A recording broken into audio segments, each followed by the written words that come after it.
آپ دیکھ رہے ہیں اردو خبرنامہ، میں ہوں آپ کا میزبان زاہد جاوید۔ پہلے نظر سرخیوں پر۔ ایران کے سابق کمانڈر آیت اللہ سید علی خامنائی کی 7 روزہ آخری رسومات کا تہران میں آغاز۔ کئی ممالک کے بادشاہوں سمیت لاکھوں لوگوں کی آخری رسومات میں شرکت متوقع۔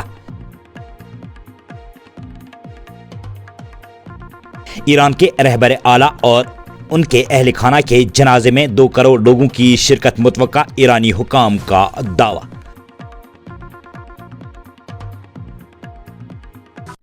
منی پور میں شورش کے دوران 20 رہائشی گھر نظر آتش، اپوزیشن لیڈر راہل گاندھی نے مرکز میں مودی حکومت کو بنایا تنقید کا نشانہ۔ وزیر داخلہ امت شاہ لداخ کے آئینی اور انتظامی فریم ورک پر مذاکرات کے اگلے دور کی تیاریوں کے سلسلے میں آج لیہ میں پیکس باڈی اور کرگل ڈیموکریٹک الائنس کے نمائندوں سے کریں گے بات چیت۔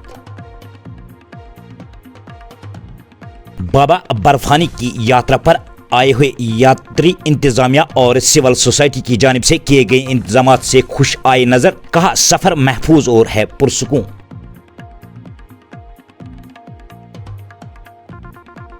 سالانہ امرناتھ یاترا کے آغاز پر اپنی پارٹی صدر سید محمد الطاف بخاری نے دی مبارکباد، کہا یہ یاترا جموں کشمیر کی ہمہ گیر، مشترکہ اور روادار تہذیب کی ہے علامت۔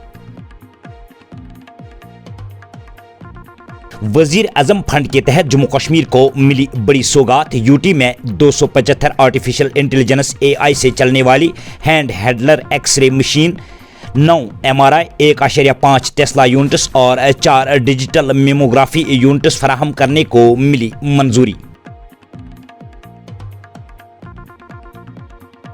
اور وادی میں مٹن ڈیلروں نے 12 روزہ ہڑتال کی ختم، آئندہ 2 دن میں وادی میں گوشت کی فراہمی معمول پر آنے کی توقع، مٹن ڈیلرز ایسوسی ایشن جنرل سیکرٹری مہراج الدین گنائی کا بیان۔ اب پیش ہے خبریں تفصیل کے ساتھ۔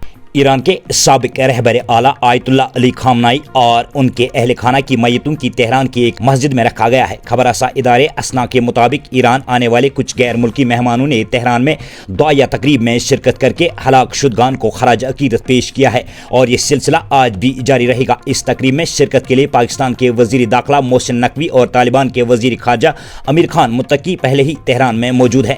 تفصیلات کے مطابق تاجکستان، چین اور انڈیا کے حکام بھی اس تقریب میں شرکت کریں گے۔ متعلقہ حکام کی جانب سے جاری کردہ منصوبے کے مطابق علی خامنائی کی الوداعی اور جنازے کی تقریب کئی مراحل میں اور مسلسل کئی دنوں تک منعقد کی جائے گی۔ ایران میں سرکاری سطح پر منعقد ہونے والی تقریبات کو اکثر حکمران اسٹیبلشمنٹ کی حمایت کے مظاہرے کے طور پر پیش کیا جاتا ہے اور توقع کی جا رہی ہے کہ ایرانی قیادت بڑی تعداد میں لوگوں کی شرکت کو اسلامی جمہوریہ اور نئے سپریم لیڈر مجتبیٰ خامنائی کے لیے عوامی وفاداری کی تجدید کے طور پر پیش کرے گی۔ یہ ابھی واضح نہیں ہے کہ آیا نئے سپریم لیڈر ان تقریبات کے دوران عوام کے سامنے آئیں گے یا نہیں۔ خامنائی کے صاحبزادے جنگ کے بعد سے عوامی منظرنامے سے دور رہے ہیں اور بیانات کے ذریعے ہی رابطے میں رہے ہیں۔ صدر مسعود پزشکیان، پارلیمنٹ کے اسپیکر محمد باقر کالیباف اور عدلیہ کے سربراہ غلام حسین سمیت اعلیٰ حکام نے ایرانی عوام سے ان تقریبات میں بڑے پیمانے پر شرکت کی اپیل کی ہے۔ ایران کے سابق سپریم لیڈر آیت اللہ علی خامنائی کی جنازے کی تقریب میں تہران میں نگرانی کرنے والے IRGC کے سینئر کمانڈر بریگیڈیئر جنرل حسن زادہ نے کہا کہ حکام کو 1 کروڑ 20 لاکھ سے 1 کروڑ 50 لاکھ افراد کی شرکت کی توقع ہے اور یہ تعداد 2 کروڑ تک بھی پہنچ سکتی ہے۔ حکام نے شدید گرمی اور ہجوم کے پیش نظر خبردار کیا ہے کہ لوگوں پر زور دیا ہے کہ وہ صحت اور حفاظت سے متعلق ہدایت پر عمل کرے۔ شمال مشرقی ریاست منی پور میں آتش زدگی کے تازہ واقعے نے ایک بار پھر یہ باور کرایا ہے کہ 3 سال قبل پھوٹ پڑنے والی فرقہ وارانہ اور نسلی فسادات کی آگ ابھی تک پوری طرح سے نہیں بجھ سکی ہے۔ 1 جولائی کو منی پور کے ضلع کامجونگ میں میانمار کی سرحد کے ساتھ واقع ایک گاؤں کو نظر آتش کیے جانے کے واقعے نے اس بات کا اشارہ دیا ہے کہ ایک وقفے کے بعد کوکی اور ناگا برادریوں کے درمیان کا تنازع دوبارہ سر اٹھا رہا ہے۔ کانگریس لیڈر راہل گاندھی نے متعدد مکانات کو نظر آتش کرنے کے واقعات پر مرکزی حکومت کو تنقید کا نشانہ بنایا ہے اور انہوں نے ایکس پر مودی حکومت کے تقسیم پسندانہ نظریے کا نتیجہ قرار دیا ہے۔ حزب اختلاف کے رہنما نے مزید کہا کہ منی پور برسوں سے جل رہا ہے اور نفرت اور تشدد کی آگ میں ایک بار پھر 20 گھر جل کر خاکستر ہوئے ہیں۔ اور انہوں نے ہندی زبان میں ایک پوسٹ میں لکھا، 2 حکومتوں اور صدر راج کے ہوتے ہوئے بھی تنازع مزید گہرا ہوتا جا رہا ہے۔ مرکزی وزیر داخلہ کے آئینی اور انتظامی فریم ورک پر مذاکرات کے اگلے مرحلے کی تیاری کی کوششوں کے ایک حصے کے طور پر آج لیہ میں پیکس باڈی اور کرگل ڈیموکریٹک الائنس کے نمائندوں کے ساتھ بات چیت کا ایک غیر رسمی دور منعقد کرنے والا ہے۔ توقع ہے کہ یہ میٹنگ نئی دلی میں بات چیت کے ایک باضابطہ دور کے تحت انجام دی جائے گی۔ یہ میٹنگ نئی دلی میں بات چیت کے ایک باضابطہ دور کے پیش خیمہ کے طور پر کام کرے گی، جہاں مرکز اور لداخ میں مقیم گروپوں کے درمیان یونین ٹیریٹری کے سطح کے منتخب قانون ساز ادارے کے مجوزہ فریم ورک پر غور و خوض کرنے کا امکان ہے۔ ایم ایچ اے کے سینئر عہدیداروں کا ایک دو رکنی وفد، جس میں ایک ایڈیشنل سیکرٹری، رینک افسر اور انٹیلیجنس بیورو کا ایک اہلکار شامل ہے، توقع ہے کہ دونوں تنظیموں کے نمائندوں سے بات چیت کریں گے۔ توقع ہے کہ بات چیت میں مذاکرات کے مستقبل کے لاہ عمل اور لداخ گروپوں کی طرف سے مالیاتی اور انتظامی اختیارات کو حتمی شکل دی جائے گی۔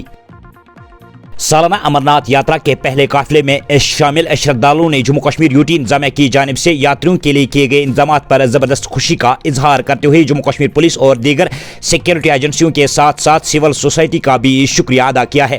نیوز انسائڈر کے نمائندے شعیب نبی سے بات کرتے ہوئے جتھے میں شامل یاتریوں نے کہا کہ انہیں اب یہ سفر آسان اور محفوظ نظر آ رہا ہے، کیونکہ جموں کشمیر یوٹی انتظامیہ نے یاتریوں کے لیے تمام تر بنیادی سہولیات کے ساتھ ساتھ سیکیورٹی کے تسلی بخش انتظامات کیے ہیں۔ انہوں نے کہا کہ ان کا یہ سفر پوتر اور پاک گفا کی طرف ہوتا ہے۔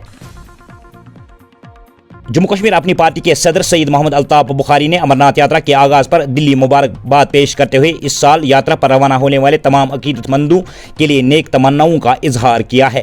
الطاف بخاری نے کہا کہ میں سالانہ امرناتھ یاترا کے آغاز پر ہندو برادری کو دلی مبارک پیش کرتا ہوں۔ انہوں نے کہا کہ یہ سالانہ یاترا ہمیشہ جموں کشمیر کی ہمگیر مشترکہ اور روادار تہذیب کی علامت رہی ہے۔ یہ ہمارے ان مشترکہ اقدار کی عکاسی کرتی ہے جو مذہبی ہم آہنگی، باہمی احترام اور مہمان نوازی پر مبنی ہے۔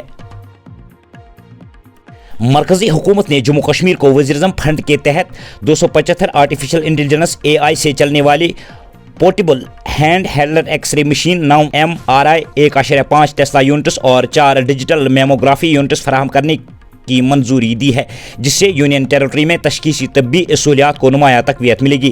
ان منصوبوں کی عمل آوری کے لیے مرکزی وزارت صحت و خاندانی بہبود اور حکومت جموں کشمیر کے درمیان ایک مفاہمت نامہ پر دستخط کیے گئے ہیں۔ یہ جدید طبی آلات تشخیصی خدمات کو مضبوط بنانے، بیماریوں کی بروقت تشخیص کو بہتر بنانے، بریسٹ کینسر اسکریننگ اور آرٹیفیشل انٹیلیجنس سے چلنے والی TB اسکریننگ کی معاونت کے لیے جموں کشمیر کے مختلف سرکاری صحت اداروں میں نصب کیے جائیں گے۔ وادی کشمیر میں پچھلے 12 روز سے جاری مٹن ڈیلروں اور قصابوں کی ہڑتال ختم ہو گئی ہے۔ اب آئندہ 2 روز کے اندر وادی میں گوشت کی سپلائی معمول پر آنے کی توقع ہے۔ واضح رہے، مٹن ڈیلروں اور قصابوں نے یہ ہڑتال ریاست پنجاب سے کشمیر آنے والی مویشیوں سے لدی گاڑیوں پر مبینہ غیر قانونی ٹیکس وصولی کے خلاف شروع کی گئی تھی، جس کے بعد وزیر اعلیٰ عمر عبداللہ نے بھی پنجاب کے وزیر اعلیٰ بھگوت مان کو اس حوالے سے باضابطہ طور پر ایک خط کے ذریعے آگاہ کیا تھا اور اس طرح کی ٹیکس وصولی پر قدغن لگانے پر زور دیا تھا۔ ہول سیل مٹن ڈیلرز ایسوسی ایشن کے جنرل سیکرٹری مہراج الدین گنائی نے کہا کہ ہڑتال کے دوران پنجاب حکومت کے ساتھ مختلف سطحوں پر مذاکرات جاری تھے اور اب ان کا مثبت نتیجہ سامنے آیا ہے، جس کے بعد مٹن ڈیلروں نے آج سے منڈیاں کھولنے کا فیصلہ کیا ہے۔ اسی کے ساتھ یہ خبرنامہ ہوا اختتام پذیر، دیجیے اجازت، اللہ نگہبان۔